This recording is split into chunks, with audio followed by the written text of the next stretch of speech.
alive! It's alive! It's alive! It's alive! Dominic Lawton can be wild. Welcome to the Bad Movie Cult.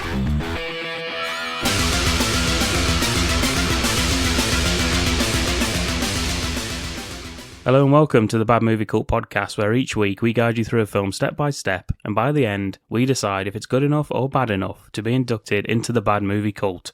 And with me, helping me on my journey, guiding me down the primrose path, is Mr. Kenby Wild. Hello. This is the first of our Christmas films. Merry Christmas, you bastards. Yeah, Merry Christmas. Yeah, and we're kicking off with style. I mean, what can be said about this film? A recent study claimed that this is the most watched movie in film history. Fuck yeah. No. Due to the number of television screenings each year, primarily at Christmas. Oh, okay. Which is the link, which is the tie. Thank goodness we have one. This year's my year to be a bit far-fetched with... A little bit tenuous. Tenuous, yes, exactly. It was nominated for 5 Academy Awards, including Best Picture, and frequently ranks on the critics' lists of the greatest films of all time. Whoa. In 1989, it was selected by the Library of Congress as one of the first 25 films for preservation in the United States National Film Registry for being culturally, historically, or aesthetically significant. It is also one of the few films on UNESCO's Memory of the World Register, an international initiative launched to safeguard the documentary heritage of humanity. But is it a bad movie? That's for us to decide.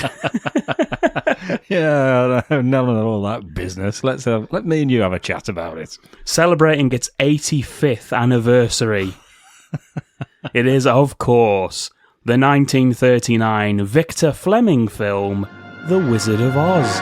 Many, many miles east of nowhere lies the amazing land of Oz, a magnificent empire created in the mind of a man who wrote a great book about it. Like wildfire in the wheat field, the fabulous tale of the Wizard of Oz spread from town to city, to nation, to the entire world. Although the Wizard of Oz has captivated the children of 4 generations and fired the imaginations of those youthful adults who have never grown old, although 10 million copies of the book have reached eager hands and eager hearts, no one has dared the towering task of giving life and reality to the land of Oz and its people. Every delightful character of L. Frank Baum's classic is now reborn. Every glorious adventure has been recaptured and painted with a rainbow. The celebration in Munchkinland, the flying monkeys, the rescue of Dorothy, the castle of the witch, the palace of Oz, and Dorothy's strange journey to the Emerald City to find the wonderful Wizard of Oz himself. We're off to see the wizard, the wonderful Wizard of Oz. We hear he is the Wizard of Wiz, if ever a Wiz there was. If ever or ever a Wiz there was, the Wizard of Oz is one because of the wonderful things he does. We're off to see the wizard, the wonderful Wizard of Oz.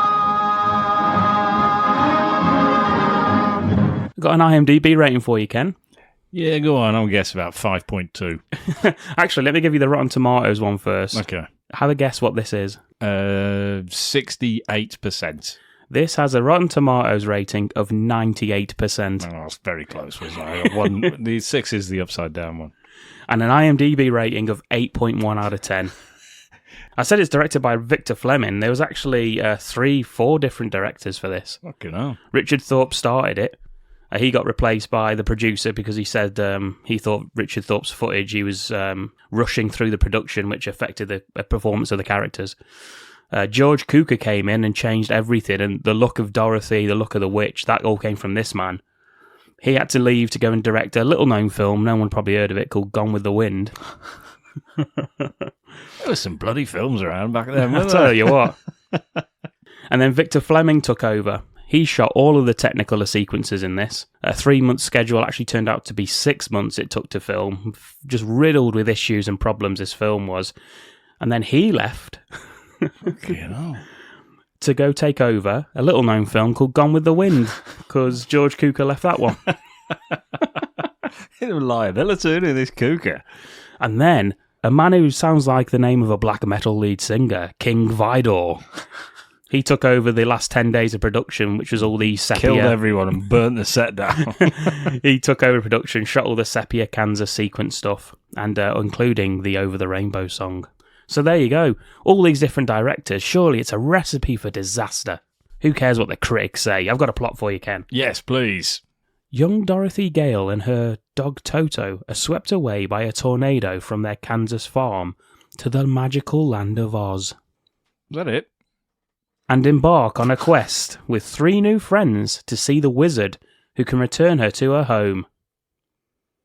Is that it? And fulfill the others' wishes. Got some taglines for you? Yeah, go on then. Mighty miracle show of 1,000 delights. I love these old-timey ones. No, I do like it. It's fucking... Yeah, I actually do like that. I think we could have that for every film. That should be the tagline for all of them. Should have been the name of the podcast. I'm going to have that just above my bedroom door. One next to lift, flap, flop, flop, flip, flap, Yeah, flop. flip, flap, flop. Got another one for you. Yes. Amazing sights to see. The tornado. Munchkin Land. Horse of a different colour. Startling balloons. Flying monkeys. Trees that talk and throw apples. All in exclamation marks. Fucking spoilers galore. I must admit, I was startled by several balloons during this.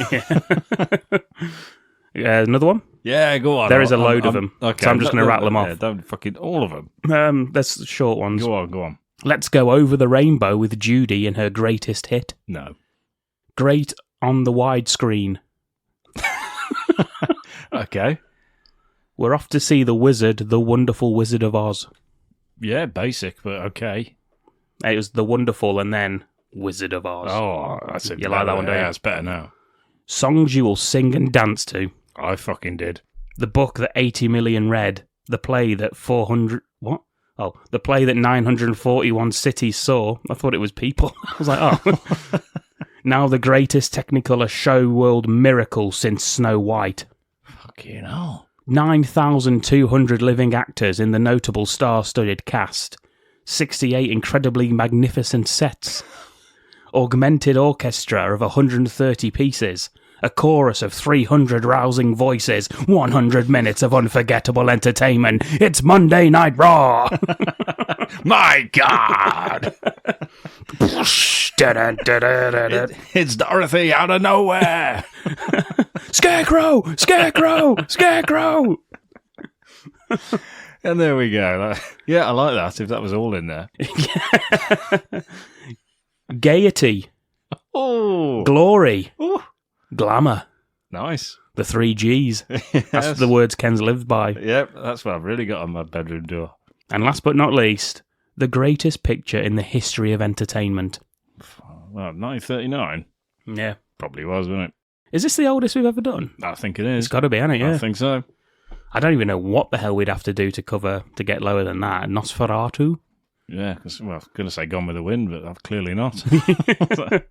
Got some keywords. Yes, please. You like these ones, don't you? I do, yes. Wizard. Yeah, yeah, okay. Witch. Yeah. Lion. Where do they get them from? Leo. Magical shoes. Oh, yes. Deus Ex Machina. What? That's a plot. It's a Sex? keyword. Deus Ex Machina. Oh, okay, yeah. God from the machine, as it's known. Yeah. There's a couple of Deus Ex Machinas in this. Is it pronounced like that? Deus, yeah, God, right? I've never fucking pronounced it like that. I've never said it out loud. I just read it. In fact, I saw it on the way. There was some bloke who drove past the That crematorium. was me. Drove past the That was me crematorium. shouting it at you. There's some bloke wearing a jumper with it on who's having 2 dogs having a shit in the crematorium. He turned around and he got that written on his back. Now I just obviously read it as Dirk's Old Machina. Or Machismo. You know, I don't know if he cleaned it up, if you're interested. I drove past. No. Not my fucking interest, that. And last but not least, Yes. interspecies relationships. That's what we were here for. Yes. That's why we're covering it. Yes. It's, of course, an adaptation of L. Frank Baum's 1900 children's fantasy novel, The Wonderful Wizard of Oz. Woohoo! 14 books in total, with this being the first. Anything to say, Ken, before we crack into this wonderful, wonderful land of Oz? No, let's just get in there straight away. What are we starting with? Well, we're opening with Clouds in the Sky. Oh. It's sepia... Oh, you get Leo the Lion, which is always nice as well. MGM, of course. Oh, yes. Clouds in the Sky, sepia tone, soaring music. We get a little... What happens in these older films, you get a sort of little taster of the songs you're going to be hearing later on, don't you? So there's a little medley. And I like the sepia tone, Ken, emphasising the bleakness of Dorothy's reality. Are we doing this, are we? Like we do with The Shining? Yes. Yes, I've noted that, yes. Yes, the despair, the fact that she's trapped, if anything. Yes. Yeah, she's looking for a better world, but she's confined, isn't she, to where she is. This is her life. Yeah. She's full of wonder and awe and love for the world, and she's surrounded by adults who just want to do chores. Mm-hmm. They really do as well, don't they? Really they could fucking not give do. a fuck about what she says at all in this opening scene. Yeah. Not one of them cares. Yeah. Fun fact for you, the only location footage in the entire film are the clouds in the sky at the beginning here. Well, everything else was one of those... Sound stages. One of those sets. Yeah. Those magnificently, whatever... Wonderful sets, yeah. We get a caption. Mm-hmm. For nearly 40 years, this story has given faithful service to the young in heart. And time has been powerless to put its kindly philosophy out of fashion. Mm-hmm. To those of you who have been faithful to it in return, and to the young in heart, we dedicate this picture. That's fucking lovely, isn't it? It is lovely. A bit odd, Yeah. isn't it? 1930s, though. Yeah, you won't be doing that these days, Yeah. would you? It's also another thing you can tell. You'd put some sort of quote, a mysterious quote that's got fuck all to do with Deus the film. Ex Machina. Yeah. Dominic Lawton from old foggy London town. Yeah. Yeah. Get your hand off my dick, Ken B. Wild, 2024.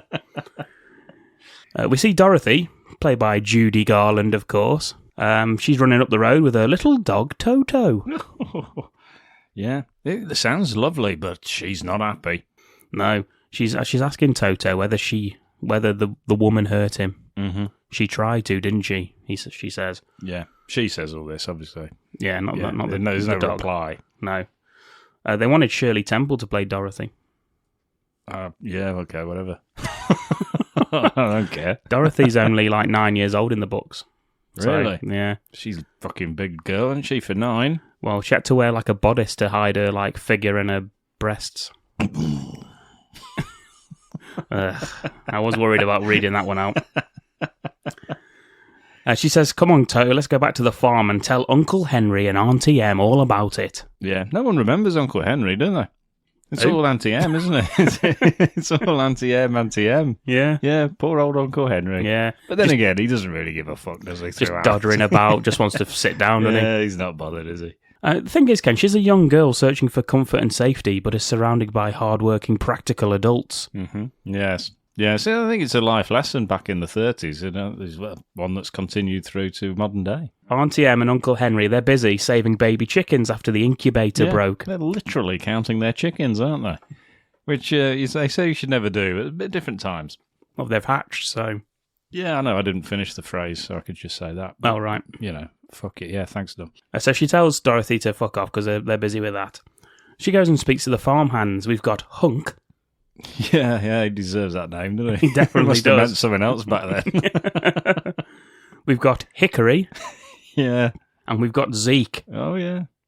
They all kind of like Dorothy, but again, they're like, I've got to get these hogs in. Yeah, I've got to fix stuff this. to do, haven't they? Hunk, he's played by Ray Bolger. Mm-hmm. Ray Bolger. Bolger. And he tells her that she needs to be smarter around Miss Gulch. Don't go into her garden and she won't get into trouble. He says, you're not using your head. You think you didn't have any brains at all. Mm? We get a little foreshadowing. Did you catch that? I don't know. It was a bit subtle, to be honest with you. And to be fair, I've forgotten all of this shit. So I watched this. I watched this last night. Did you? Yeah, I'm absolutely Were you knackered. dancing along? I'm knackered. I was up till 2 a.m. watching The Wizard of Oz. Skipping around my bloody living room. Ding dong. It's your wife just like, what the fuck is he doing now? Banging on the floor. He says, well, your head isn't made of straw, you know. Mm. Ooh, very good. He's very active, isn't he? He's too active. He's very big stage production, isn't he? Yeah, He hits his finger with the hammer and he flips around like a ballerina. Like a tiny dancer. Zeke, he's like the tough talking one. Yeah, he says taking any shit off anyone, is he? He's Yeah. trying to shag some pigs. He is, yeah. He says, if Miss Gulch comes up to you next time, just spit in her face. That's what I'd do.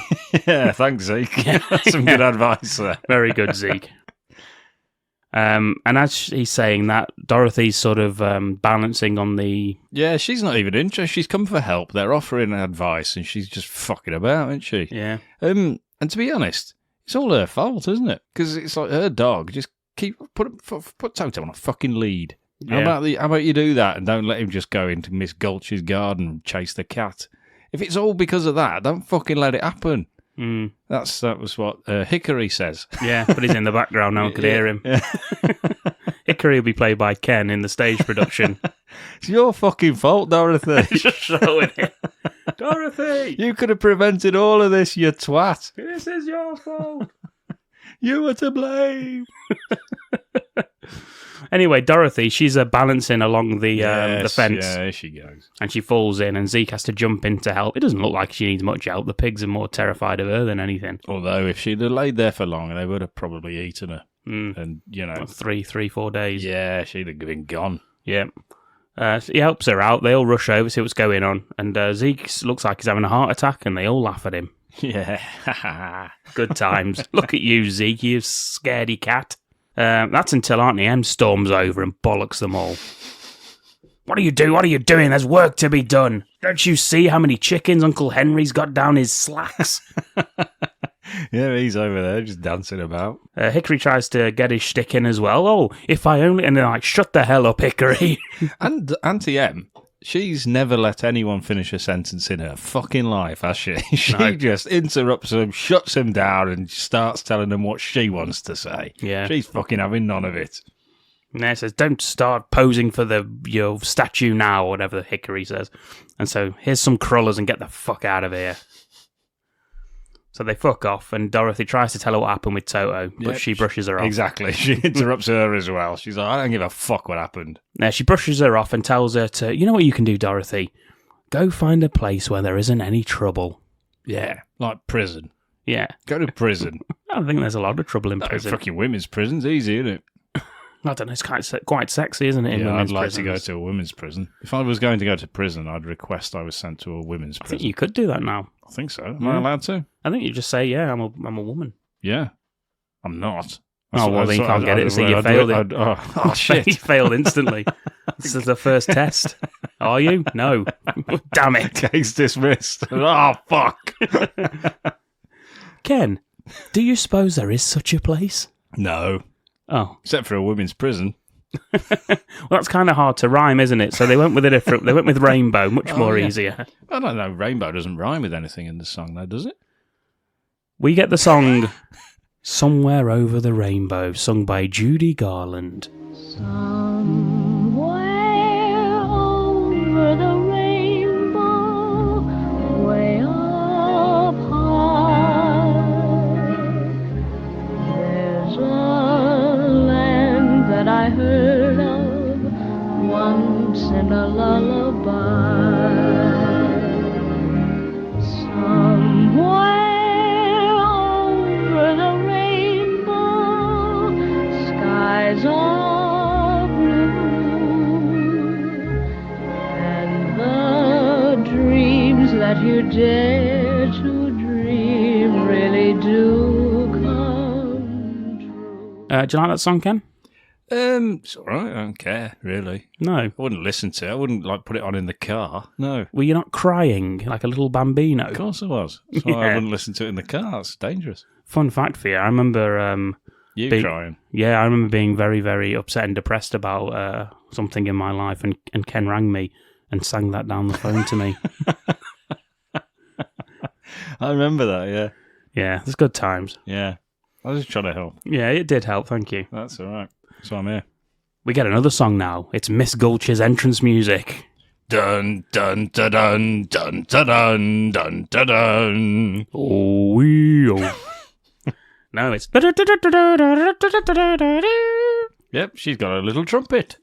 Turning up on her bike, and she speaks to Henry, old Uncle Henry. Yep, he doesn't know who he is, who she is, what the fuck's going on. Supposed to be painting the fence. Why he's got chickens down his trousers. He's fucking there, isn't he? Supposed to be painting the fence. He's painting between the fence.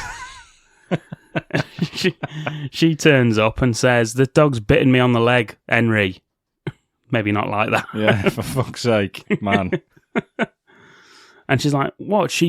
Dorothy bit you?" She's like, "No, her dog." "Oh, she bit her dog." It's a classic, isn't it? I don't know whether he's just trying to, placate her, confuse her, or whether he's just an idiot.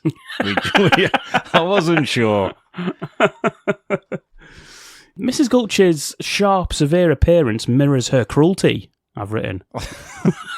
What do you think? I like it. You took this very seriously, didn't you, this one? Yeah.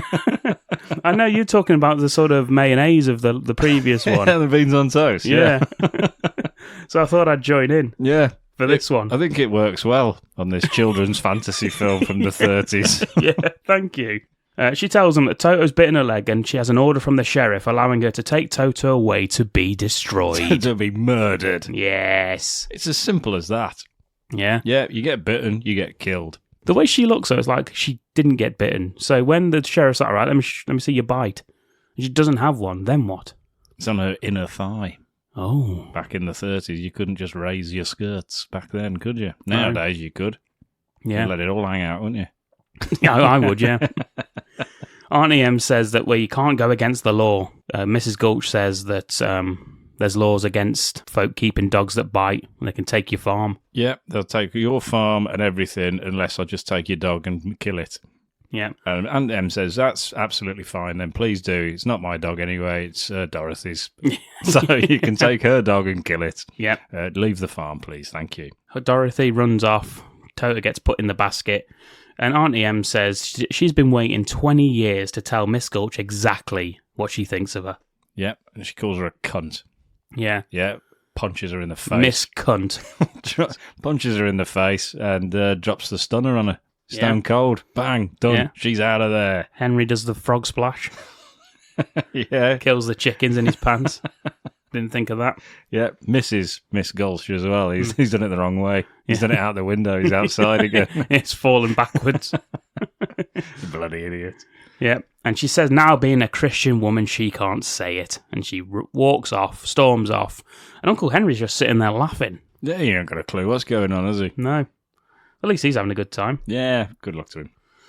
She rides off, but Toto opens the basket lid up and jumps out and runs back home. Oh, fucking hell. Dorothy, she's in her room, she's crying her eyes out, and Toto jumps in through the window. Lovely swelling music as they embrace, and she decides Miss Gulch, when she realises, is going to come back and get you again, so that we have no other choice. We must desert this place immediately. Yes, we must run away from the only home we've known since we arrived here. Although it's Auntie, so, we kind of wonder what happened to her parents. Yeah.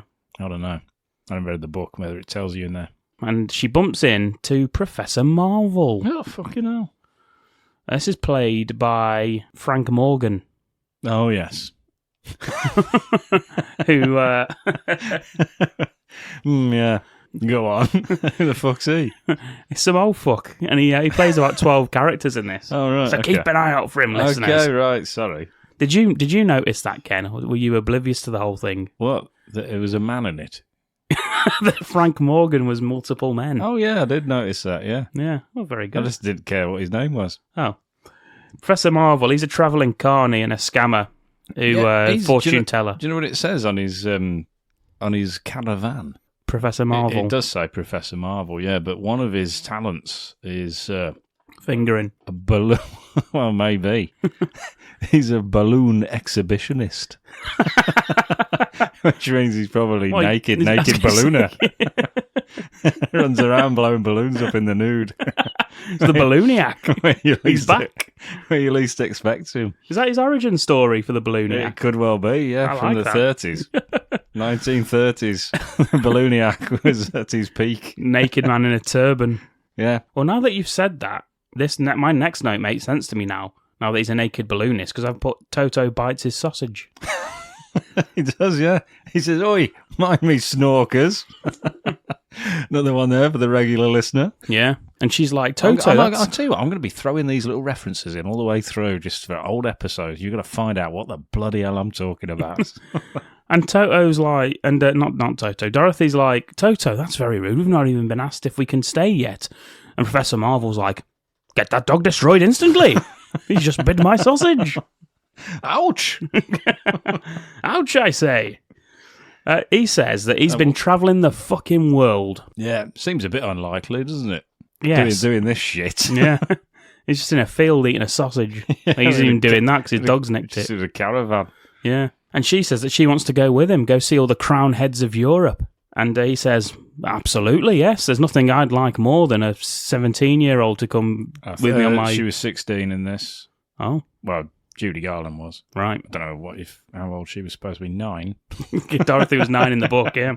I haven't read it. I can't be bothered. Yeah. What do we read that for? Fucking kids, isn't it? Exactly. Yeah, he says, I'd love nothing more than that, but first I've got to have a little look at my crystal ball. Yeah, please come into my mysterious caravan. Yeah, sorry about the smell. And she goes, yeah, of course I fucking will, yeah. And they have a little look into his ball. And, well, no, first he says, we need to get you in touch with the infinite. Close your eyes and lay back and relax. Yeah, and grab hold of this. Yeah. I thought Toto had stolen that off you. As she's doing that, he steals the basket that she was carrying. She's got a little wicker basket with her. He has a look through it, and there's a photo of Auntie M. Balloon exhibitioning. Yes, in the nip. Oh dear. And at the farm behind her. And he uses that. He does, yeah. To scam her and say... he bamboozles her with flim-flam, is what I've written. Well, he does it at the beginning when he first sees her. He's like, you're running away. He gets to eventually after a few different guesses. I knew it. Got it first time. Yeah. And he says that he sees a barn with a weather vane and a running horse, and he sees an old woman. She's got very saggy breasts. And he goes on about that for... Yes, mentions they were probably perkier when she was younger, much like Dorothy's at this current moment in time. But she's since gone to seed. She's spent. Like one of my old condoms. Yeah, which I've got hanging up on the line here, drying them out. I don't know if I like Professor Marvel in our version, to be honest. He's a bit of a deviant, isn't he? He is a little bit. That's what he's got written on his fucking... Balloon exhibitionist / deviant. Yeah. He says that Auntie M is heartbroken and she's putting her hand on her heart. She's falling down on the bed. She's dead. Dead, you hear me, Dad? And he says that... She says, what about Uncle Henry? He says, I don't fucking know. Who's that? She was like, oh, yeah. He's still painting the fence. He's outside shagging a pig. Oh, no, sorry, that's Bert Lahr. Zeke. One end each. Anyway, she says, oh my God, I've got to get back home. Yeah, fucking hell. He's only just fucking left. He's like, I thought you were coming back with me. And she's like, no, thank you, Professor Marvel. And as she leaves, he exits and speaks to his horse, Sylvester. Yeah. And he says, poor kid, I hope she gets home all right. As the weather starts to turn. Oh, yes, storms are coming. It's a twister. It's a twister. Farmhands and Uncle Henry, they're running around like fuck, trying to get everything settled down in the farm and get the animals safely away. Auntie M, meanwhile, is just looking for Dorothy. See, Dorothy, she could potentially get Auntie M and the rest of them killed looking for her here. Yeah, well, it's only Auntie M, actually. She's the only one who's bothered. She's worried about Dorothy. Everyone else just leaves her for dead and says, look, everybody down into the storm shelter. Let's just leave her. She'll be fine, whatever. If not, she'll be dead. So it's okay either way. I read into how they did that twister special effect, and I still don't understand it. It's very impressive for 30s. I think quite a lot of the special effects are pretty good. Yeah. Better than some of the shit I watch, like current films. Yeah, exactly. Something about like a muslin like stocking that they used in the distance and dragged across, and then dirt kicked up, and then they filmed that and rear project. It's insane, like the amount of effort just to do that. But very good though. It still looks great for considering it's a 30s film. Dorothy, she arrives back home and tries getting into the cellar, but it won't open. Yeah, because Uncle Henry's holding it. He's like, ha ha ha ha. So she goes inside to the house looking for Auntie Em, and when she turns, the window is ripped from the side of the house and hits her right in the head. Right in the fucking head. And she collapses onto the bed. Toto's still alright, though. Yeah, he's fine. We see the farmhouse lift off the ground into the twister, and she wakes up. She looks outside, and we get guys in a rowboat waving at her. We get a bit of knitting, a bit of canoeing, a bit of fucking witching. Yeah, farm animals. Yep. It's Miss Gulch. She's on her bike, and then she transforms into a witch. Into a witch on a broom. A sinister hint of what awaits, I've written. Yes, very good, yeah. Thank you. Dorothy and Toto, they eventually land inside the house safely. She heads towards the door, opens it, to find the world has gone from the sepia of Kansas to the bright colours of Oz. It's dazzling Technicolor. They were going to try and sort of do that, and they actually ended up doing that. They just turned the filter on. They coloured everything inside the house sepia. They painted it and made the girl wear like a sepia wig What and the fuck? coloured her skin, and it wasn't Judy Garland. So that when she stepped off, then Judy Garland in her normal clothes walked out. Very good, like that a lot. She steps and she's in Munchkinland. Wow. Is that what you said out loud when you was watching it? Yeah. Knocking up, banging on the floor. Shut up! Stop watching bloody Wizard of Oz. No, it's my house too. I can watch Wizard of Oz if I want to. There's flowers, there's plants, there's bright colours, big city. That's what she says to Toto. It's very similar to Willy Wonka, when they go into there's lots of films that have taken this kind of approach, isn't there, since... But yeah, I actually put it a bit like that. I don't think I'd actually wrote it down, but I thought it after I'd got over the initial wow moment. Like, who is it that does wow? Owen Wilson. Wow. Yeah. Oh, wow. Whoa. Oh, my wow. Wow. Wow. That's him, like yeah. that, yeah. That's his catchphrase, isn't it? Wow. Toto, I have a feeling we're not in Kansas anymore.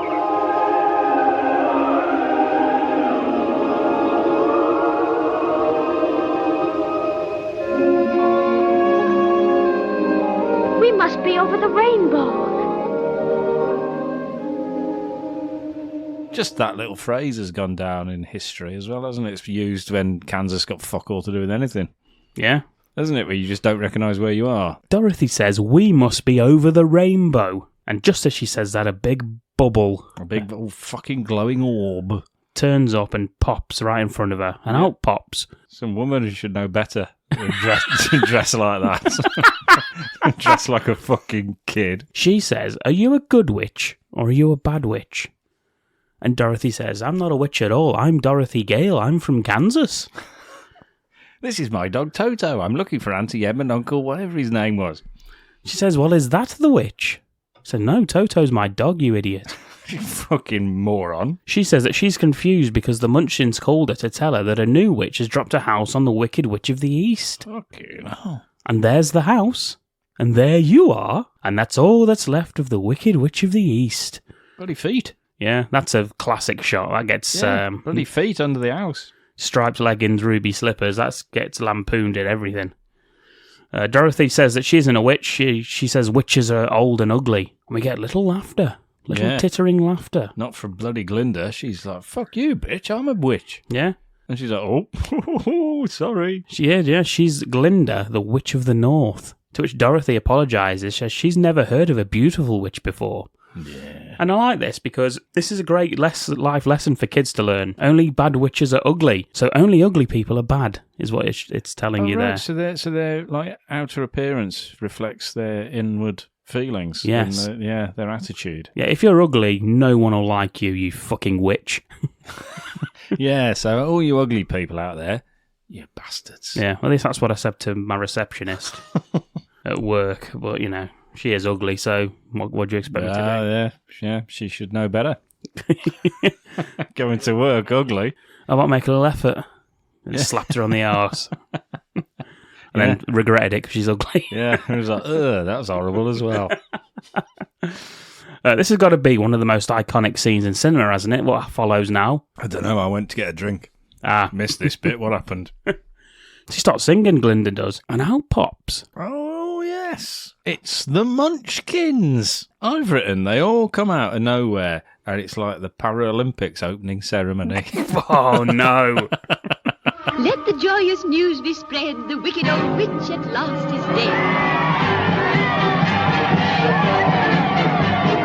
Ding dong, the witch is dead. Witch, oh witch, the wicked witch. Ding dong, the wicked witch is dead.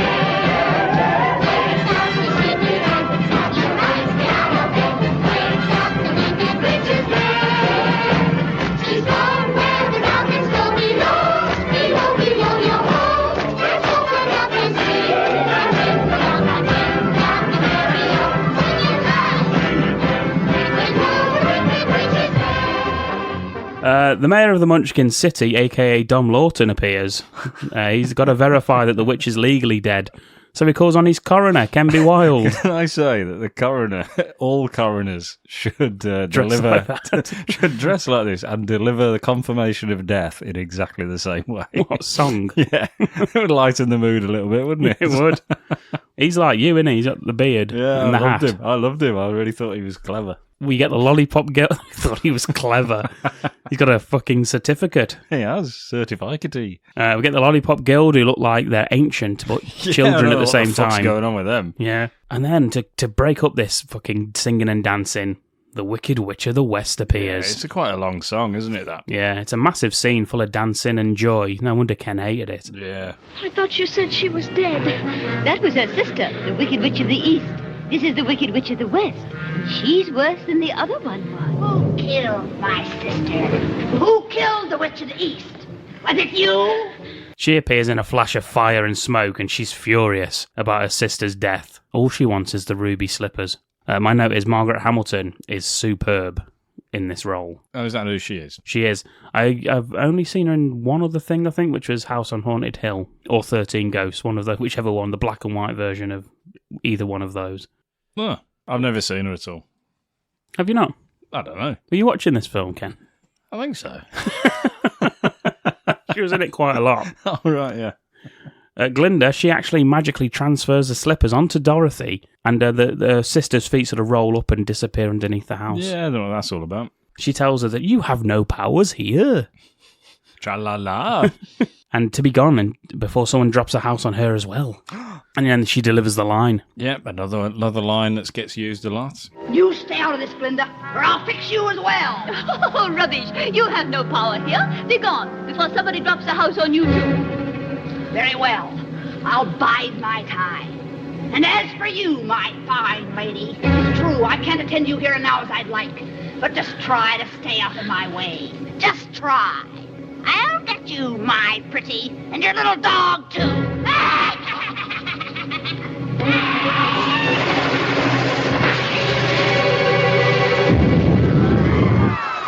With a menacing threat, the witch vanishes in a plume of smoke. I say she drops the old ninja smoke bomb on them all. She's just gone. Really Ninja Terminator all over again. Did you notice that the smoke started before she got in position? Of course, I fucking didn't notice that. No, if you're looking for that kind of thing, you're a pedant.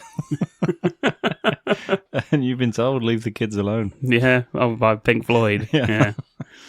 That's the first take. That's why you can see that. So they wanted to do a second take where the smoke starts later. But on the second take, her dress got caught in the elevator mechanism to take her down. And died. She and died. The fireball hit her right in the face. Oh, right. Fucking Kubrick wouldn't have had that, would he?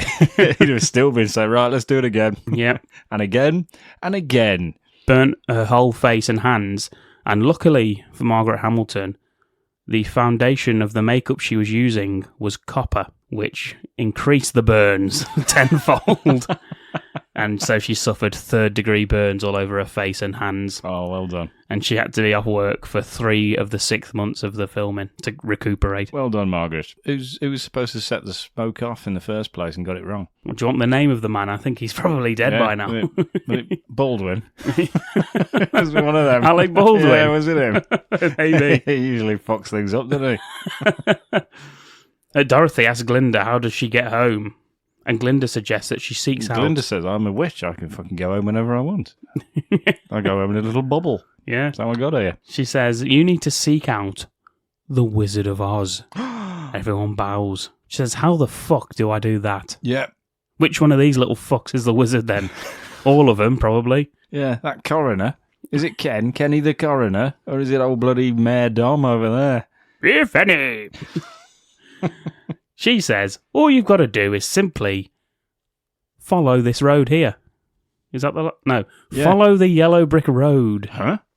Follow the yellow brick road. Sorry? Follow the yellow brick road. Yeah, they say it too fucking many times. Follow don't the they? yellow brick road. Follow the yellow brick road. Yeah, they're all fucking involved in Yeah, it. and then they all start singing it, and she Yeah. starts dancing down the street, and they give her a big wave off. Yeah, And, they escort her to the edge of the city, which is like about 3 meters away.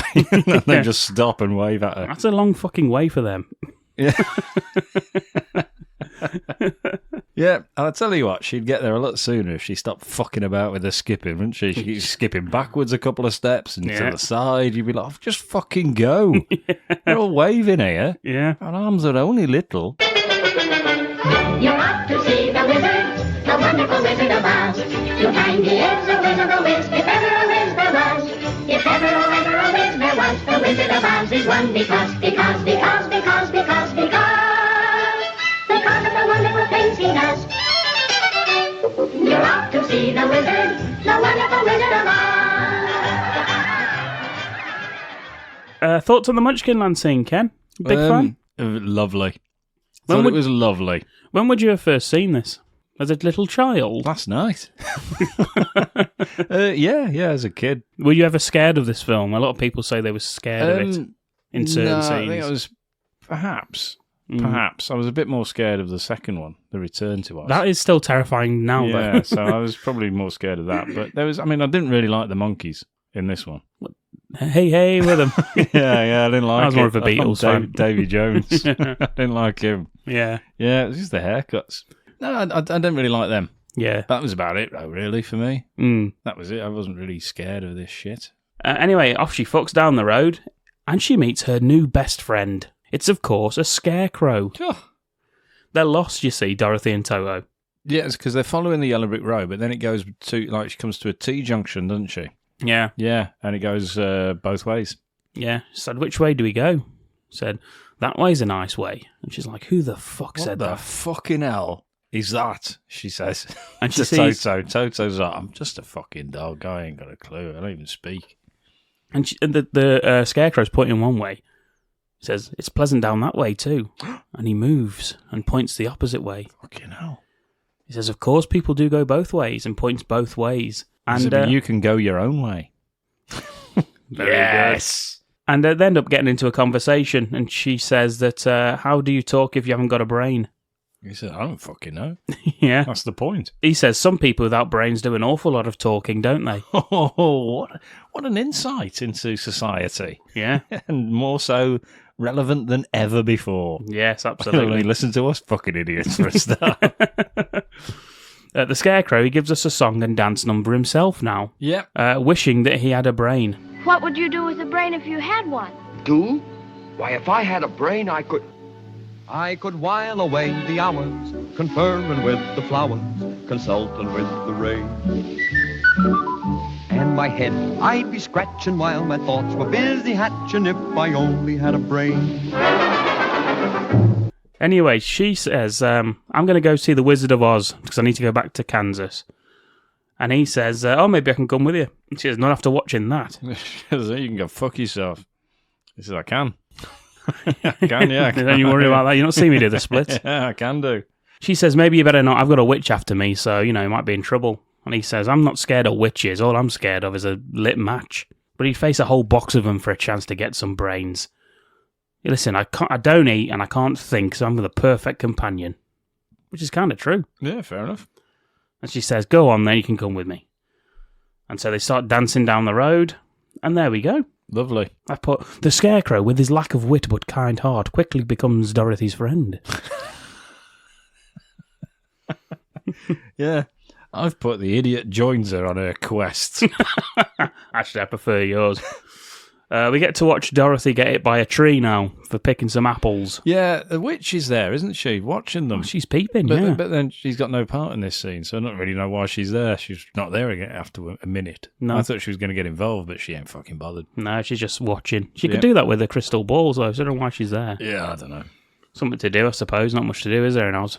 Just watch scarecrows fuck themselves. Yeah, she gets to pick some apples off a tree, and the tree grabs the apple off her and slaps her hand. Yeah, and says, "Oi, you bastard. Yeah. Get off me fucking apples." But the scarecrow, he knows how to get apples. What you got to do is talk back to him. Yeah. So you don't want any of those apples. And they're like, what's wrong with my apples? It's like, nothing. She just doesn't want little green worms in them. Oh. So they start throwing apples at them. Yeah, it riles them all up, doesn't it? And they attack with apples. That scarecrow, considering he's got no brain, he's got a fucking good idea there, hasn't he? He has, yeah. Never explained, but yeah. She goes off searching for the apples, and when she goes through the bushes to find them, she stumbles across a Tin Woodsman. What the fucking hell's this? He's rusted stiff, He has as well, yeah. Solid. and you can hear him moaning. She bangs on his chest, and we get the boo, boo, boo, boo. It's like, Yeah, she's like, what? I think he said oil can, and the scarecrow's like, oil can what? What does that mean? I mean, Scarecrow, I've had no like exposure to an oil can, ever. No. I'm made of fucking straw. A fun fact for you, Ken, Buddy Ebsen was supposed to play the Tin Man, had to be rushed to hospital because the aluminium dust that they used for his makeup coated the inside of his lungs. Could be worse. Could have set him on fire. So, I don't know. I don't know if he could be moaning about that shit. In fact, Buddy Ebsen should have played the Scarecrow, and the Scarecrow should have played the Tin Man, but what's his name? Bulger. Ray Bolger. Ray Bolger. His hero, his acting hero, played the Scarecrow on stage. So he wanted to sort of follow in his footsteps, so asked if he could switch. And they're like, yeah, sure, what's the worst that could happen? And so Buddy Ebsen took over as a Tin Man and ended up being whisked Buddy, to what do hospital. you say? He said, I'm fine as long as my lungs don't get coated with aluminium dust. He's like, fair enough. He said, yes. Hey, Ray, it's all good. Yeah, so he got whisked to hospital. They replaced him with Jack Haley, and they used aluminium paste instead on him. As long as you learn a lesson. That's the main thing, Yeah. isn't it? No good for Bud, perhaps, but still. After Dorothy oils him, he reveals that what he wants most in the world Is more lube. Lube me up, little girl, he says. Yes. When he can finally speak. No. What he wants most in the world, Ken, is a heart. Yeah, why? What? Why? I'm not sure. No one cares, do they? They just accept it. He said the tinsman forgot to give me a heart. I don't think he forgot. He just didn't need you to have one. I don't think there's no such thing as a tinsman. Oh. So, Yeah. so that's probably why, because you don't know what the fuck you're talking about. He was chopping away, and right in the middle of a chop, he rusted solid. Yeah. Haven't we all? Mid-chop. Mid-chop. Yeah. And she says, what would you do with a heart if you had one? So I don't fucking know. He says, I'll sing it to you. I'll tell you what, this is what I'll do. Yeah. When a man's an empty kettle, he should be on his mettle, and yet I'm torn apart. Just because I'm presuming that I could be kinda human if I only had a heart. Anyway, yeah, they let him finish his song. They all applaud, I guess. The Tin Woodsman's kindness and quiet compassion add warmth to the group. That's true, yes. Yes, I thought so. Thank you. Yes, it's becoming a steady ensemble. Yes, I'm really looking forward to who they had next. Fun fact for you: in the song, you hear a "Wherefore art thou, Romeo" from a woman's voice. That line was sung by the voice of Snow White from the cartoon. That cost them $1,000 to hire her to sing that one line, which is equal to about $22,000 dollars today. And what was the point? Was that still in the song? Yeah, I never heard that. Yeah. Yes, it's still in there. And because how well Snow White did in the cinema was the reason The Wizard of Oz got made. Because it proved that fantasy films could draw people to the box office. So they added her in as well, I suppose. Picture me a balcony, Above a voice sings low. Wherefore art thou, Romeo? The witch turns up, threatens the group, saying they have a long way to go, and tells the Scarecrow that she'll stuff a mattress with him. Oh. And she's going to rape the Tin Man. He was like, oh. More loo, please. The steam comes out of his top hat again. Out of his breeches. Yeah. No, she's going to turn him into a beehive. Weird. Do you want to play ball? She says to the Scarecrow, and throws a fireball at him. Yes, have it. The Tin Man puts it out with his little cap. And if there's nothing else, Ken, this just strengthens their resolve to see it through to the end with Dorothy. It certainly does. Make sure Dorothy gets there safe, and she calls them the most wonderful friends a girl could ever have. That's nice. But it's weird, she feels like she's known them before. Really? Yeah. Oh, yeah. Yeah, I remember that.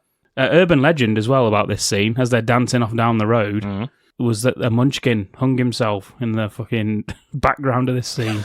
You ever heard about that? I think I have, actually, yeah. Yeah. What, like Judas in Jesus Christ Superstar? Yeah. Yeah. I think it's corruption. I think it was the mayor of the Munchkin Land who was going to get blackmailed beyond belief. Finally, they got him. But I actually watched the 4K restoration of this, Ken, for this You podcast. fucking lunatic. And it was a peacock in the background there. Couldn't see it on, obviously, the original or So peacocks can be suicidal as well. suicidal peacocks. Fucking hell. That's amazing. I'm gonna maybe do a fundraiser just to raise awareness of suicidal peacocks. I get work involved, and everyone could like pay me £1. You're going to dress like a peacock? Everyone has to, yeah, for £1. Everyone has to. They give me £1, and everyone has to dress up as a peacock. I like that. Thank you. Well, thank you, Dom, for letting me know that that's what happens. I wasn't aware of it. Well, whatever More raises people should be. whatever raises awareness for it, I think. I think more people should be. So, yeah, just be aware of that, people. Okay, peacocks have feelings too. Yes, so they fuck off, and then we meet the third member of the group. Yeah, their song sort of precursors the appearance, doesn't it? With the fucking wild animals. There's going to be some wild fucking animals in the forest. What kind? Well, they give us examples of maybe lions, maybe tigers, maybe bears. Yeah, and then And animals that eat straw? Yeah, that'd be fucking stupid. Mostly lions and tigers and bears. Oh my. And then they just do that and again and again and again and again until you just think, fucking shut up. Yeah, until a lion turns up and scares them all. Oh, yes. This is Burt Lahr. He played Zeke. He's playing the Cowardly Lion. Yeah. I preferred him as Zeke, to be honest. I don't like him as this. No. I've never liked the way he looked in this. Never. What, the makeup? Yeah. How come? I just don't like it. That's made with actual lion skin. Face. Yeah. A real lion's face sewed into the back of his head. Yeah, and they used to be 38 because of all the lights and shit. Because they needed super bright lights to get the Technicolor. It would get up to 40 degrees in the on set, and he was in that, and it would be absolutely filled with sweat by the end of the. That's nice.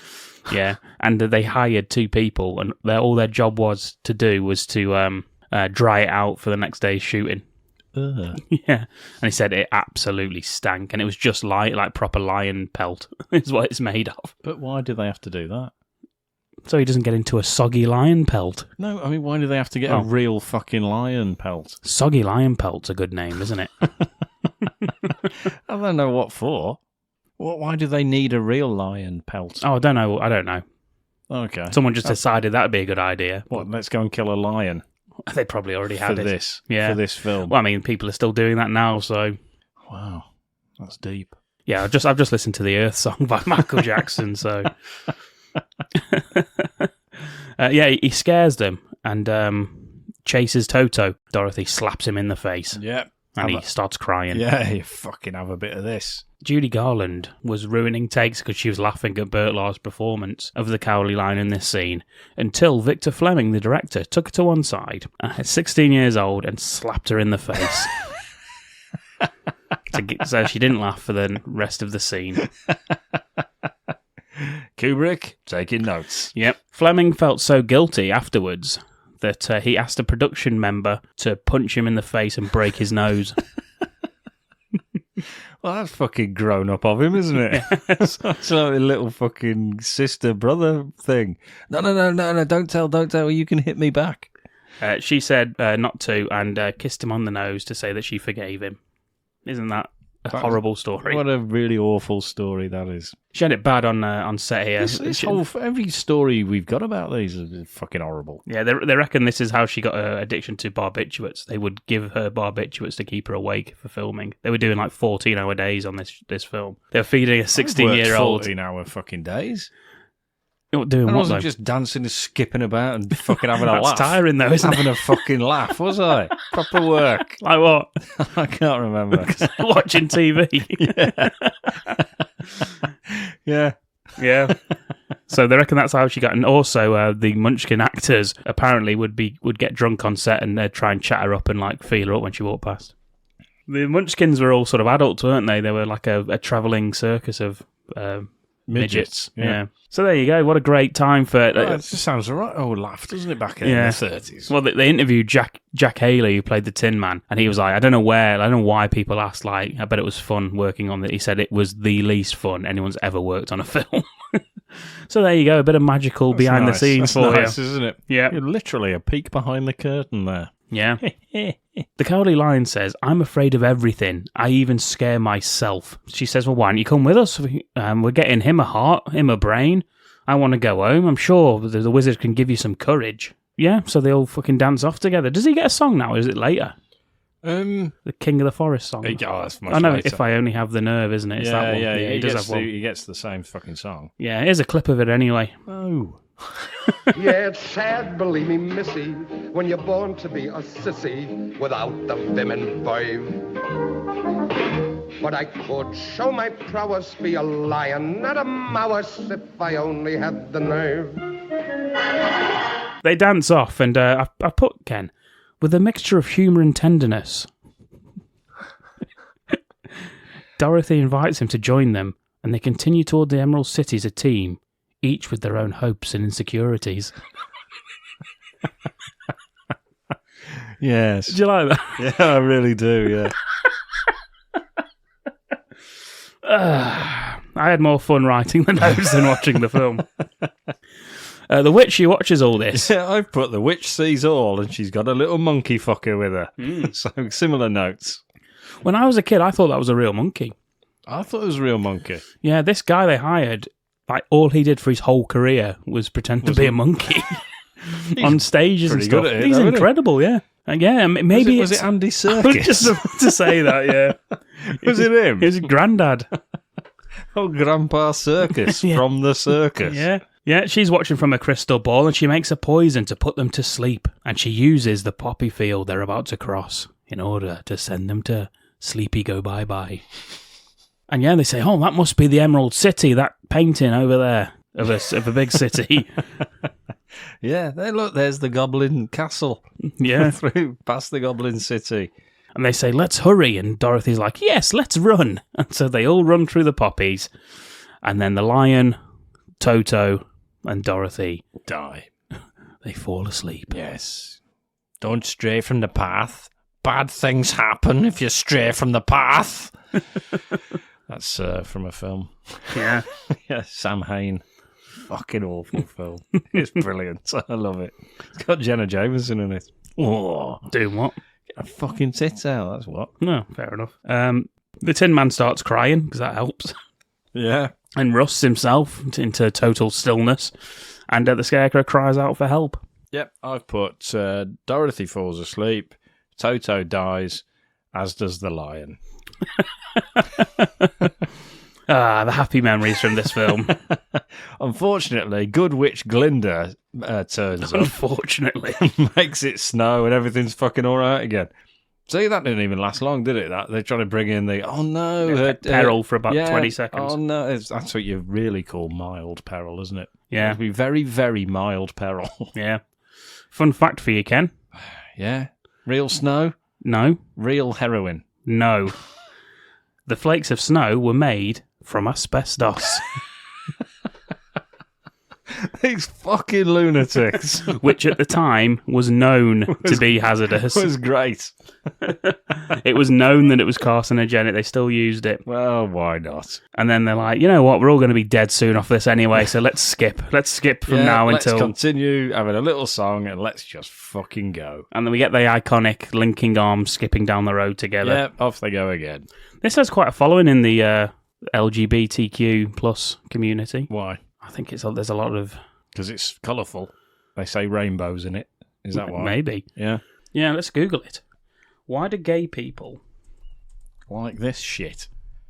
Oh, I've got some... here's what Google... Remember this with Hulk Hogan's dick size? Go Remember on, that? Yeah, go on. What does it say? Why do gay people wear jock straps? Do they? For sports? Why do gay people exist? And why do gay people have a gay voice? Which one are you going for? Which question are you asking? It's because the message of The Wizard of Oz is to become your own true self, and the MGM movie can be seen as an allegory for coming out. What do you think to that? If they want. That makes sense. Somewhere over the rainbow, that kind of makes sense. Yeah, the witch is like, oh, fuck this, I'm going to go and head them off at the path. Yep. And this time I'm going on my fucking broom. Get to the Emerald City, they ring the bell. The guard opens up. Frank Morgan, this is. Fucking hell, not Frank Morgan again. Yeah. Bloody hell. He says, who rang that bell? He says, we did. Can't you read the notice? Plain as the nose on my face. It's like, there is no notice. So he hangs one up and shuts the door. Bell out of order, please knock. That is classic. It's very, very funny, isn't it? I think it's too funny for this film. I think there's a line in here in a minute that's a bit too funny as well. He knocks. And she says, and they say, we want to see the wizard, and he nearly shits himself. Oh, he does, doesn't he? She says, no one has seen the wizard. No one can see the Great Oz. Even I've never seen him. And I think it's her, Dorothy says, then how do you know that there is one? And he has no idea. I was like, fair enough. You son of a bitch. They say, please, Glinda sent me. We've walked all this way. I've made 3 friends. I'm not walking all the way back to Munchkinland. It's full of bloody perverts. Full of fucking sexual deviants. And the Scarecrow says, oh, look, we've got some ruby slippers here. She's got some nice shoes on. He says, I like them. Yeah. I'm a friend of Dorothy. Yeah, they are nice. He says, well, buckle my buttons or bust my buttons or whatever the fuck he says. Bust my buttocks, he says. He says, that's a horse of a different colour.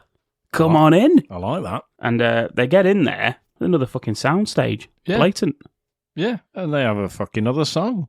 Yeah, there's a cabbie played by Frank Morgan. Fucking hell. He's trying to do an English accent, I think. A bit of a Dick Van Dyke style English accent. I don't know, I didn't care. He says, that's a horse of a different colour because the horse they get on changes colour throughout the song as they're getting... It's different horses, though, isn't it? They're just painting different horses. They are. Do they all die from the paint? No, it was actually gelatin powder, and they had to record really quick because the horses started licking it off. You ever licked a horse? Twice. Fair enough. He says, I'm going to take you to the wizard, but first, let's get you freshened up. The Scarecrow gets stuffed beyond belief. He gets a really good stuffing, doesn't he? Yeah. The Tin Man is buffed within an inch of his life.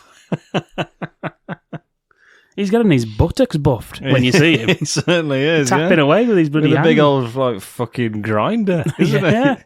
It's like is that why that's the name of the app that you use? Oh, you brought them into this conversation, so yeah, probably. We're all bloody friends of Dorothy, aren't we? Yeah.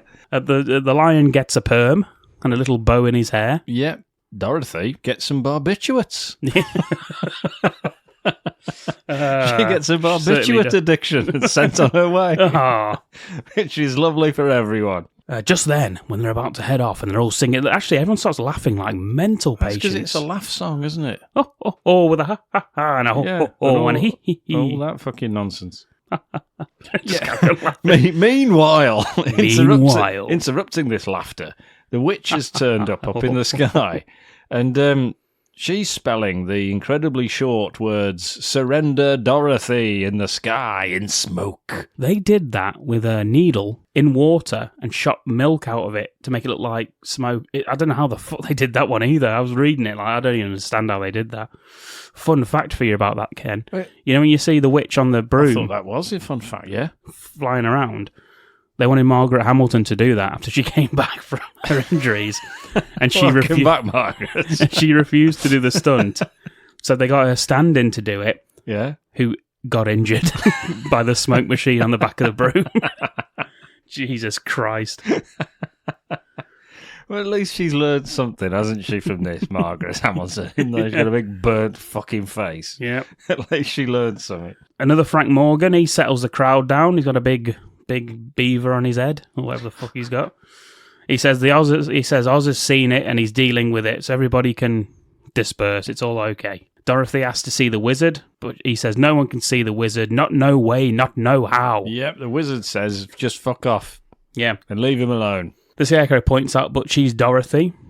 And the guy's like, oh, the witch is Dorothy from up in the sky. That does make a difference. Yeah, fucking hell, in you come. I better go and speak to the wizard. You stay out here. Just enough time for our heroes to get another song. It's the Cowardly Lion. Yes, there's the King of the Forest song. What a fucking waste of everyone's time this is. What the fucking hell's the point of this? I like some of the rhyming. I didn't even listen to any of it. I just thought, I fucking fast forwarded this because I thought, what's the wrong time for this It's fucking 2 a.m. song? and you're watching the Wizard. Watching a fucking lion You know what? sing. For some reason, I swore this film was like 60 minutes long. I thought it was a short film. It's 140. Yes. Well, not 140. It's an hour and 40 minutes. Yeah, it's a fucking long song. I didn't need this shit going on at this time of it. It's irrelevant to everything, this fucking song. It doesn't make any fucking difference to anything we've already seen or anything that comes after it. It's a musical, Ken. Yeah, we've just had a fucking song about laughing. We don't need a song. with that. See? We don't need a fucking song about a lion now. We've already met the fucking lion.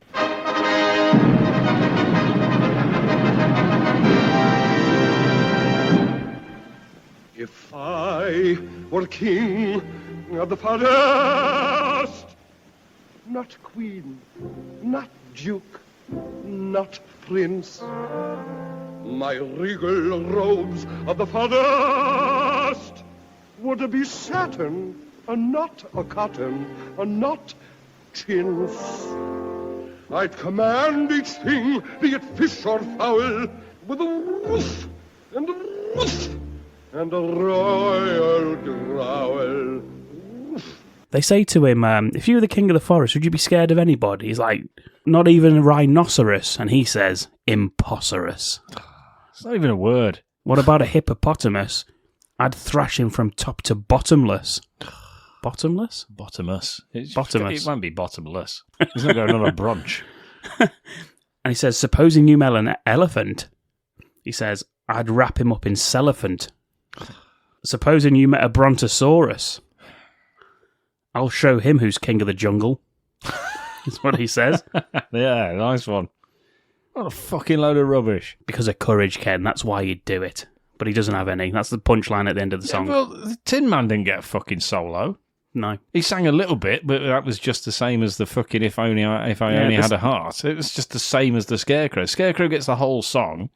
Jack Haley was because he was not supposed to be the Tin Man. Was that why he just didn't get a song? No, he does get a song. He doesn't. The Wherefore Art Thou Romeo? If I only had a heart. That's just the fucking same the as the reprise. Scarecrow's Yeah, voice. yeah. I see what you so mean. The Scarecrow I see what gets you mean. all of that song. He sings a little bit about And the same dances. fucking song. Yeah. And then the Lion, he also sang the same bit of that song. And then gets But this. now gets the whole fucking song to himself, which Yeah. is nonsense and I'm with shit. you. I'm with you. I'm very angry about this I can kid's tell. film. I can tell. No, I hated that song so much. I fast forwarded the whole fucking lot. What puts the ape in apricot? That's what he says. What puts the ape in April? Our first month of... The one that kicked us off to months of misery where we're pigeonholed into certain That was things. the first one of our misery months. Anyway, the guard barges in to end the song saying the wizard says, fuck off. Yeah, he says, shut the fuck up singing that shit song and fuck off home, all of you.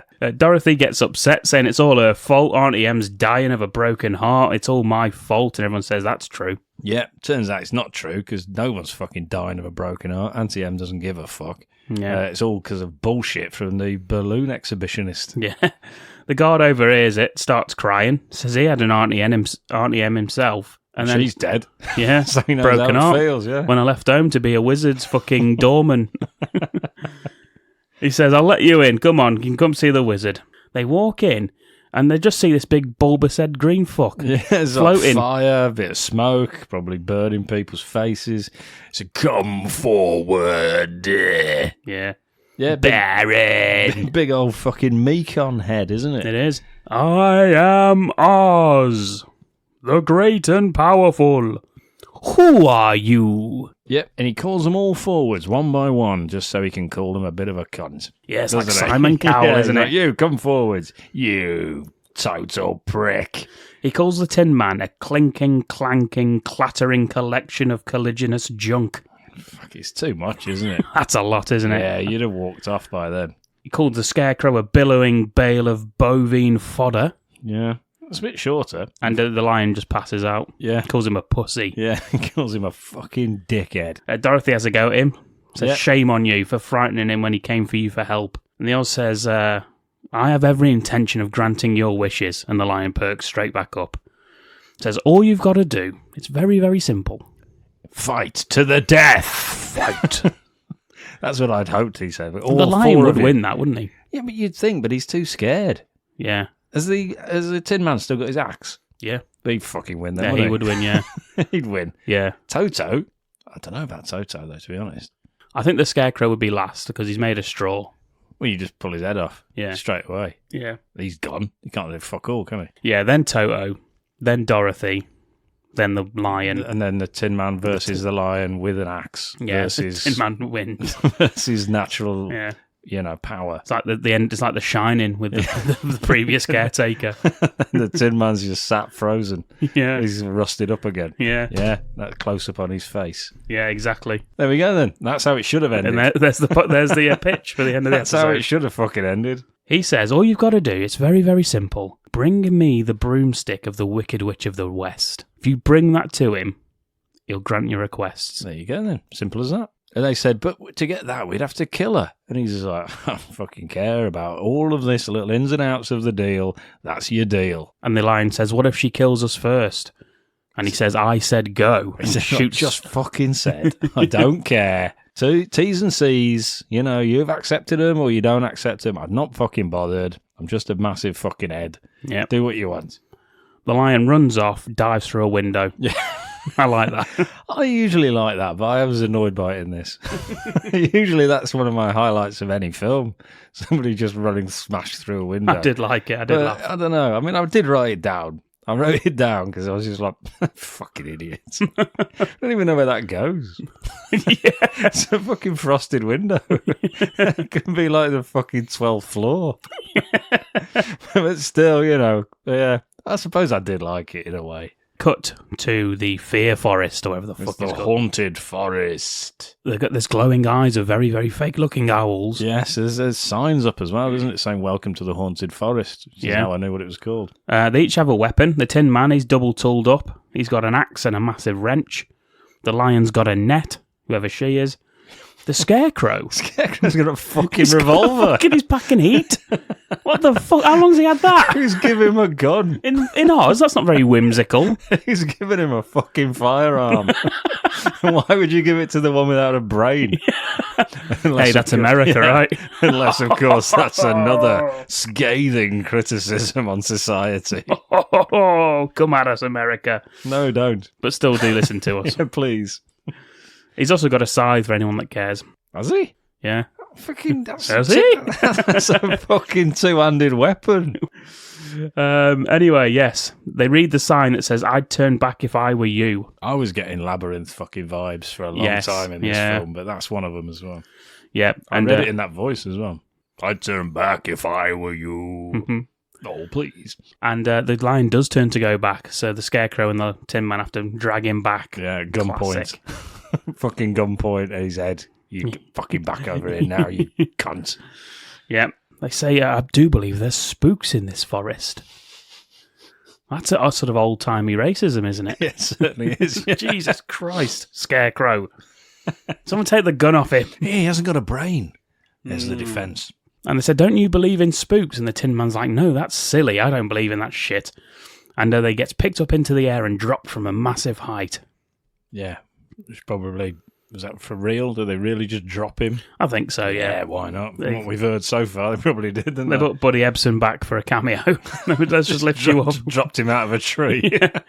Hey, everybody, it's me, Richard Dreyfuss. Ah, his first appearance in film.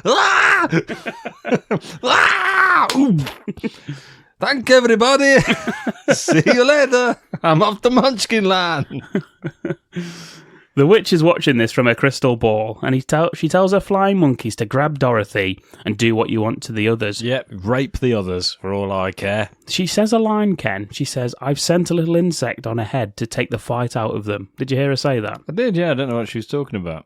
I have never known what she's talking about until now. There was a song. There's a revelation here. They didn't take that scene out and that line out, but there was a song that was supposed to happen now in the forest called "The Jitterbug." Oh, yeah. There's only rehearsal footage that remains of the scene, but the song, luckily for you, Ken, is fully intact. The Jitterbug. Jitterbug. Ooh. Was that it? No, if only it was. Here we go, Ken. Here's a little song for you. Fuck's sake. Who's that hiding in the treetops? It's that rascal, the jitterbug. Should you catch him buzzing round you, keep away from the jitterbug. Oh, the bats and the bees and the breeze and the trees have a terrible, horrible buzz. But the bats and the bees and the breeze and the trees couldn't do what the jitterbug does. So be careful of that rascal, keep away from The jitterbug. Oh, the jitter. Oh, the bug. Oh, the jitter. Then it cuts straight to the monkeys flying in. What do you reckon? Thank fuck they cut that. Honestly, it's fucking awful. When you were talking about the Lions' unnecessary song, I was thinking, whoa. That is fucking abysmal. Anyway, yes, the flying monkeys turn up, they grab Dorothy, they grab Toto, they fly off. They end up smashing the scarecrow to pieces. Yeah, it's good. The Tin Man loses his axe at one point and his hat. And they're overwhelmed, and this is the scene that most people say is the scary one of the film, for when they were kids. Yeah, I guess so. Yeah. And there's only one thing for it, Ken. They've got to get in there and save Dorothy. See, the bit of the joke when they find the scarecrow and he says, yeah, his legs are over, like they ripped his legs off, threw him over there, his like stomach's over there. And Tin Man just says, well, that's you all over. Yeah. And I thought that was quite funny. Yeah. Potentially, maybe you have a little pause, look at the camera. Yeah. But they don't. They just carry on. I thought, fuck you then. Speaking of little pause, the Lion says they sure knocked the stuffing out of you, didn't they? Yeah, that was a shit joke. The one I liked was better. Yeah. Dorothy, she's taken to the castle. The witch tries to take the ruby slippers by threatening her to drown Toto in the river unless she gives them to her. She says, yeah, have them. I'll just keep the dog, thanks. And she goes to take them off. The witch does, and they end up electrocuting her. She can't take them off whilst Dorothy's alive. Oh, no. There's only one way around it, then. What? Dorothy must die. Must die, must die. Then we are decided, says the monkey. He's like, what the fuck? How are you speaking like that? She's got a massive hourglass that she turns and says, by the time this runs out, you're going to be dead. And locks her in the room. And gives us no explanation of how that's going to happen. No. It's just boredom. Just going to die of boredom or the asbestos or whatever it was. But either way, as soon as this runs out, you're dead. Yep. Dorothy just believes that as well, instead of saying, how? Yeah. She's just like, oh no!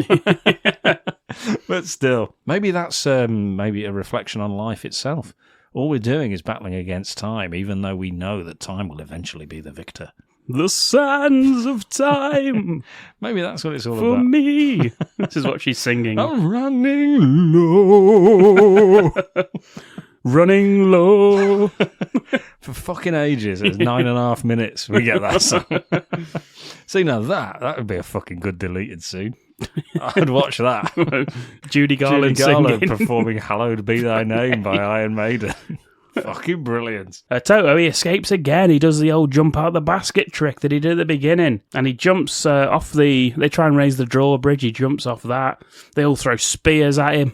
Yeah, thankfully he runs the right way away from the spears. Yeah. Doesn't double back. He's like, "Ah!"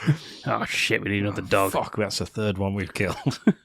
Auntie M turns up in the crystal ball. Yeah. And Dorothy! says, what the fuck am I doing in here? Where are you? I'm frightened. She says, what the fuck is this? Where are you, Dorothy, you little bollocks? Wouldn't it be ironic if you'd been captured by a witch? She says, Auntie M, I'm frightened. One from the old school listeners there. I'm frightened, Auntie M, I'm frightened. And Auntie M fades out and is replaced by the witch cackling at her. And she's like, I'll give you Auntie M. And she's like, well, thank you very much. That's what I wanted. Toto reaches the Scarecrow, the Tin Man, the Lion, leads them to the castle. They're climbing rocks, and the Lion's like, I hope my strength holds out. And the Tin Man says, I hope your tail holds out. Ooh. That's what she said. And they spot the guards. Oh. It's like Flash Gordon, isn't it, that bit? It is a bit, Yeah, yeah. I think they used that as well. Yeah. And they did the marching of the guards. The Scarecrow's got a plan. The Lion is going to lead us. And he says, all right, I'll go in there for Dorothy. Witch or no witch, guards or no guards, I'll tear them apart. I may not come out alive, but I'm going in there. There's only one thing I want you fellas to do. Talk me out of it. Oh. Who else but the Lion? Oh. Yeah, anyway, as they're looking at the guards, 3 turn up behind them, and a fight breaks out. Bloody outflanked. Yeah. They end up winning, taking the uniforms, and they head inside, marching in line. Not sure how they win, but still. Fucking Tin Man's got an axe, that's why. Yeah, he's got a fucking gun, hasn't he? The Scarecrow. The Scarecrow's got a gun. They head in and they break away upstairs and find that the door Dorothy's behind. The hourglass is almost empty, she shouts, and the Tin Man breaks it down with an axe. Yes. He says, here's Tin Man. Like the little look there. Yeah, whatever. During the chaotic escape, the witch traps them, throws the hourglass down at them, and it explodes in a plume of smoke. And as that happens, the Scarecrow notices the chandelier above all the guards is held there by a rope. So he grabs the Tin Man's axe, hits the rope, chandelier falls down, knocks all the guards out. It's a good fucking idea, wasn't it? Yeah. And then they head off at speed. They decide to go upstairs, just to corner themselves even more.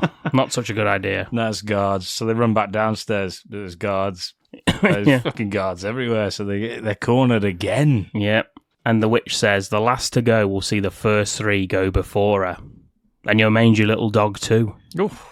And then she looks up, raises her broom to the... it's got like... What are they called? A fucking... I can't remember what they're called. Lit torch. A torch. Lights it, the broom, and puts it towards the Scarecrow. Says, how about a little fire, Scarecrow? Yeah, sets fire to his fucking arm. Yeah. I mean, she should all people know how dangerous fire is, shouldn't she? Yes. That's what she's been through, but still. Yep, so he starts shrieking and waving his arm around. Our first Deus Ex Machina happens now. Huh? Dorothy randomly picks up a bucket of water, throws it all over the Scarecrow, and it hits the witch right in the face. And she shrieks and starts melting. You cursed brat! Look what you've done! I'm melting! Melting! Oh, what a world! What a world! Who thought a good little girl like you could destroy my beautiful wickedness? Ah, look out! Look out! I'm going!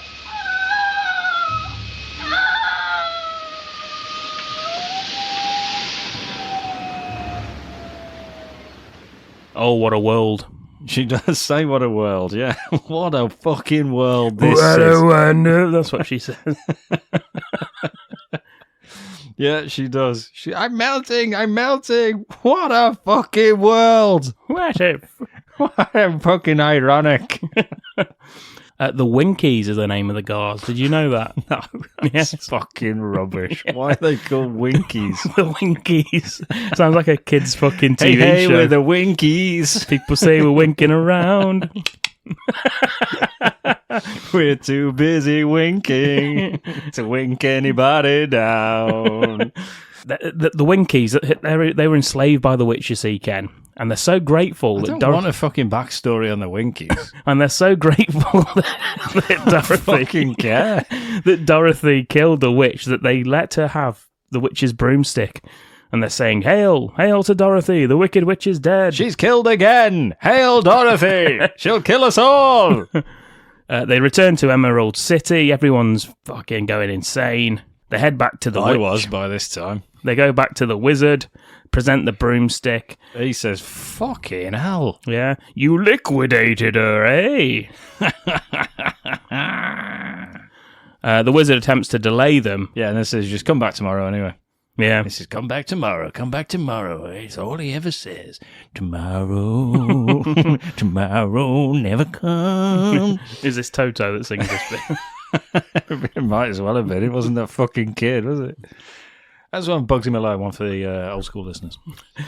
Toto pulls back the curtain that's to the side of them. And there's an artist, Frank Morgan, is behind. Fucking hell. He's behind the curtain, pulling levers and speaking into a little machine. He looks round, shocked that they can see him, pulls the curtain back and says, "Pay no attention to that man behind the curtain," which is another very famous line. Mm-hmm. Dorothy pulls the curtain back, says, "Who are you?"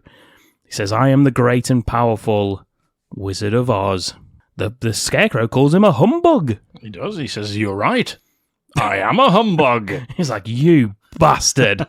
The way like John Cleese used to say it. She says, "You're a very bad man." And he says, "No, my dear, I'm a very good man, just a very bad wizard. A very naughty wizard." Oh, the naughty wizard. You should see what I do with balloon animals. He explains that while he's not truly magical, he can still help them with what he promised them. He says to the Scarecrow, "There's people in this world that are called intelligent with no more brains than you have, but they have got one thing that you don't, a diploma," and hands him a diploma, and all of a sudden the Scarecrow's intelligent.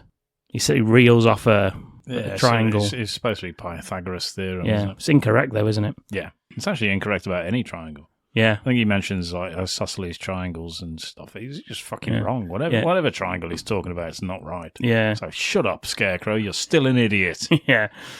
He says, the Tin Woodsman, he says, "You don't know how lucky you are not to have a heart. Hearts will never be practical until they remain unbreakable." That's fucking true, isn't it? He says, "Here you go, here's a fucking clock." Here's a watch in the shape of a heart. Yeah, this is instead of shit, one. Yeah. He says, "Don't you forget that a heart is not judged by how much you love, but by how much you are loved by others." That's not true, is it? Because people love celebrities, but there could be an absolute. I mean, well, let's have a quick deep dive into P. Diddy. Yeah, yeah. Hey, shall we? He was loved by loads, wasn't he? But I don't know, maybe you're wrong. Yeah, I think there's more than one people that deep dived into P. Diddy by the sounds of it. Yeah, I think he was doing the diving. But yeah, so he loved by many, making his heart enormous. Yeah, I don't know about that. I'm not sure the wizard's right. Well, it ticks, though. Yeah, I suppose That's good. Does, He's yeah. happy with that. And for the lion, he gets a medal. Yeah, he says, "Yeah, you're brave, but you ain't got a medal. Now you've got a medal, so it's all fucking good." And don't you see, by completing he your... inducts him. He inducts him into the Legion of Courage. Yeah. Which I thought, what a great fucking name. brilliant. That's I a like great that. name. Yeah. That should have been the name of this podcast, Ken. For God's sake. Well, it's New Year. We'll change it. Yeah, the Legion of Courage. What the hell's that about? It's talking about films. It's talking about fucking Wizard of Oz. Yep. He says, "Don't you see, by going and completing that quest and helping Dorothy out, you must realise that you've had these qualities all along." And they're like, "Oh, fuck." Fucking hell. And Dorothy says, "I bet there's nothing in that bag for me." And he says, "Yes, you're right. You're fucking right about that. But I do have a hot air balloon." And she's like, "You fucking what?" Which startles her. Yeah, I was startled by that. Fell off me fucking chair. Yeah. He says that we'll take you back home in my hot air balloon. He says that they have this big ceremony. The Wizard of Oz says the Scarecrow's going to lead. I don't know why I've chosen this fuck.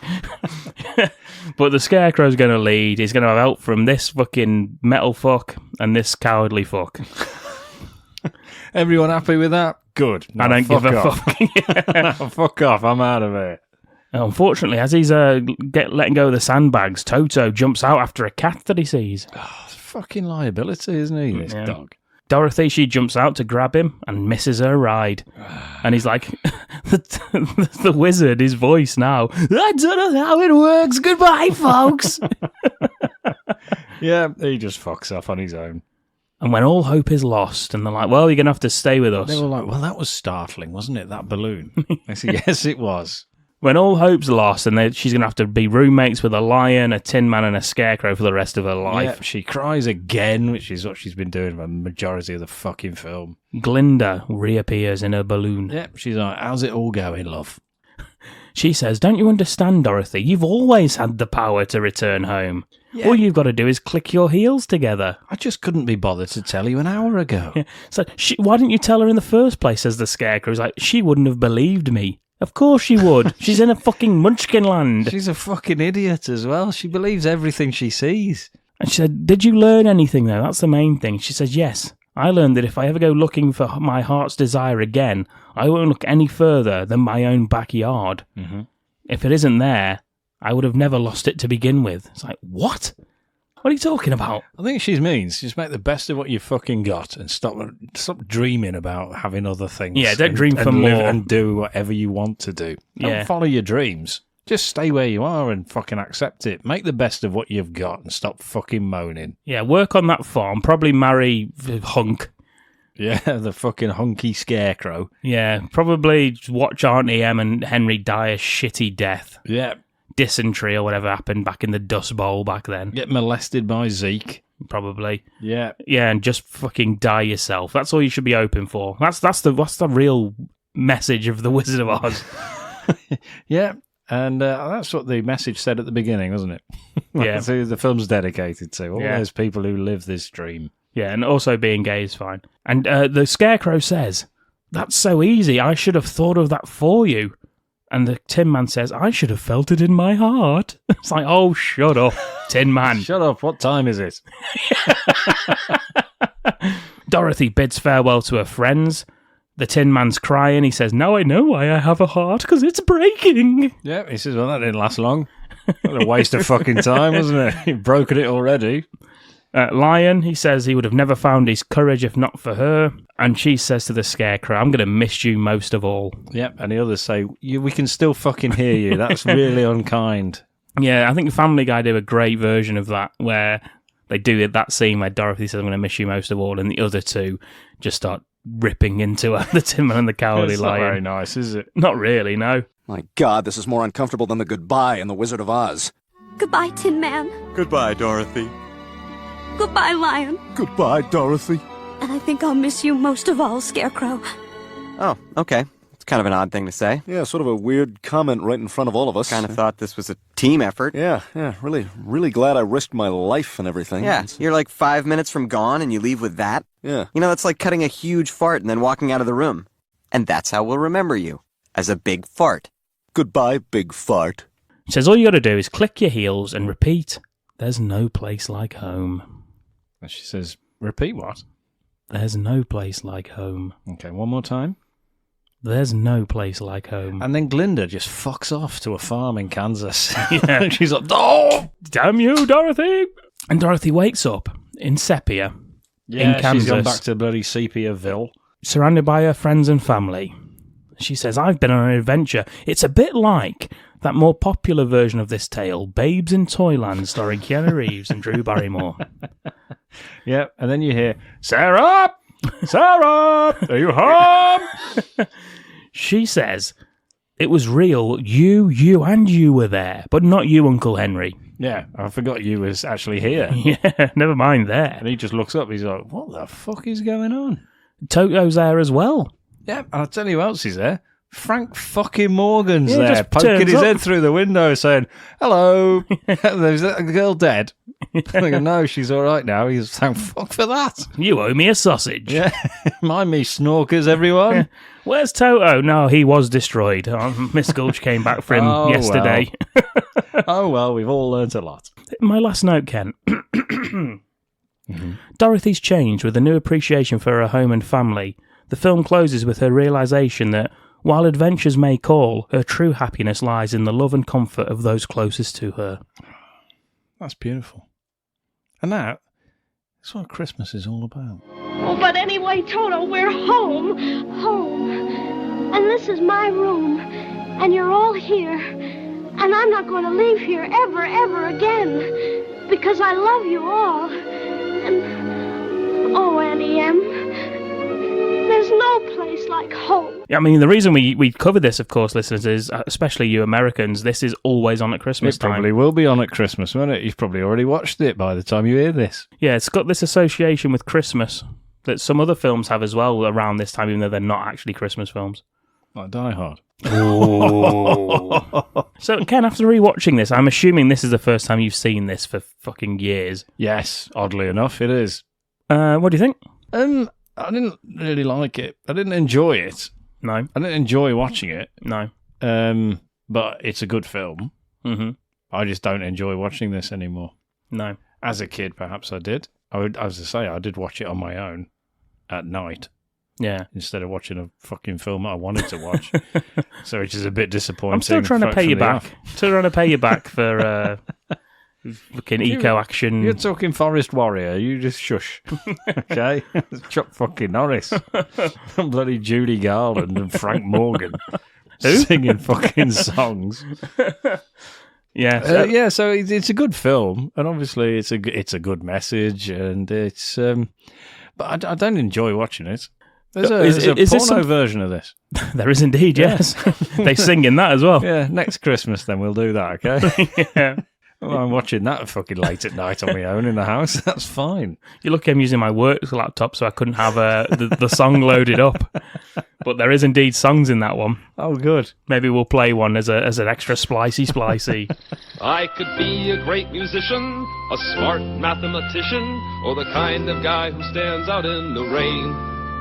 But the thing I want the most drives me insane.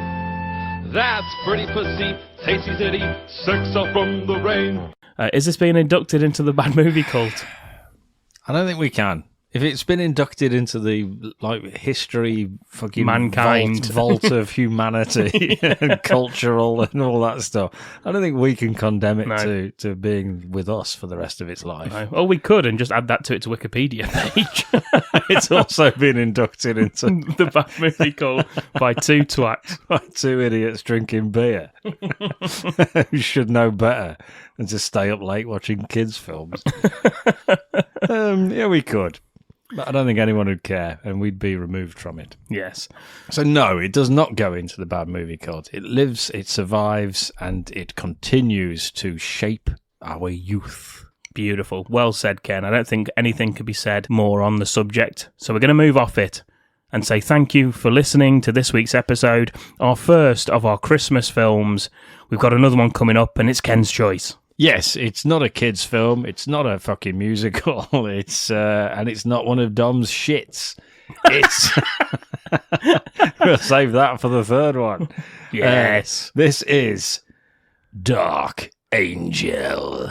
Yes, AKA I Come in Peace. And we'll be covering that shortly. Get that film watched. It's on Prime at the moment in the UK. America, you'll be able to find it. You find everything, can't you? Yeah, it's on YouTube. Oh, there you fucking go then. It's on there about 5 times. Okay, don't watch it all 5. You don't have to. Unless you really, really want to. Yeah, so Dark Angel will be out after this, following this episode. That is Christmas. That is more Christmas related than I ever remember it being. Yeah, exactly. Told you, all my film choices are Christmas related. You just don't see it. So that's something I look forward to. But until then, thank you for listening. Ken, thank you for watching The Wizard of Oz. Thank you for bringing it back to my mind. What do you guys think to The Wizard of Oz? Do you like it? Do you hate it? Is it overrated? Let us know. Or on all social medias, just search Bad Movie Cult, you'll find us. We're on Letterboxd. Ken's currently going through all of his films, adding them to his Letterboxd list. I think I'm up to date on most of them. Oh, really? Think you'll be done by end of year? I've not done my VHS still. I might do. I don't know. I just need to lock myself in the shed for a weekend and get that all done. Doing all right, aren't we, on Letterboxd at the minute? Yeah. We're on Blue Sky. What the fuck is that? I don't know, but we're on it. What is it? Like a Twitter? Blue Sky is like everyone who wants to leave Twitter is now joining Blue Sky. Didn't you say this was with Threads? Yes. And we're on that as well. Of course we are. My yes. God. Yeah, but we're also still on Twitter, so we haven't gone anywhere. We're just expanding. And Instagram. More social media. We're just everywhere. Yeah, we've also got Facebook group. Just add yourself on there and we'll invite you in. Ever growing, ever popular. Yeah, we might put the same old posts in there, but it promotes different reactions, doesn't it? Different conversation from different people on different posts, and it's all good, isn't it? So join us on whatever you want. Yeah, and we don't stress this a lot. We like to keep it just to the end of the episodes, but we would really, really appreciate if you gave us a like, a review, 5 stars, tell someone about it, pass the pod on to someone else. Let's keep it growing, keep it improving. We've improved our setup. I don't know if you can tell by the sounds. I'm betting you're thinking these two sound rich and luscious. We've upgraded the microphones. We're upgrading all of our kit, ready for a big push in the new year. Take this podcast to bigger heights, and we can only do that with the help of you guys. Who knows? One day we might even upgrade and we'll get some cameras, and you can actually see our luscious faces. Oh, God. Don't know about that one. Maybe for the Patreon. Okay, yeah, you have to pay to see us. Yes. Oh, yeah, imagine that. I mean, that is the height of fucking conceitedness. So, yeah, 5-star reviews, much appreciated. Yes, thank you for listening, and may your Christmas merriment have started here, and long may it continue. See you next time. Bye-bye. Bye.